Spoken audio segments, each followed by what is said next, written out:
soy Martín Yancamán y conocí a Elisa Loncón en el 2010, cuando llegué a Santiago. Con el tiempo la conocí mejor, conocí su tubún, su familia en Traiguén y entendí de dónde le viene esa fuerza que tiene su palabra, su voz.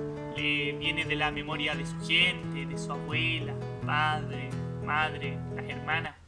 Y tanto cerro, tanto mundo que ha cruzado la Elisa, que ahora está aquí a las puertas de una elección histórica.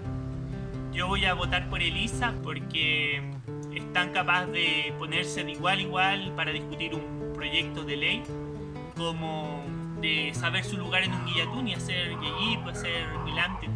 Y alguien así quiero que esté en la Constitución. Alguien que haga resonar la palabra mapuche. Y Elisa ukintume que afin mapusungun constituyente me. Y a fulu mi Elisa.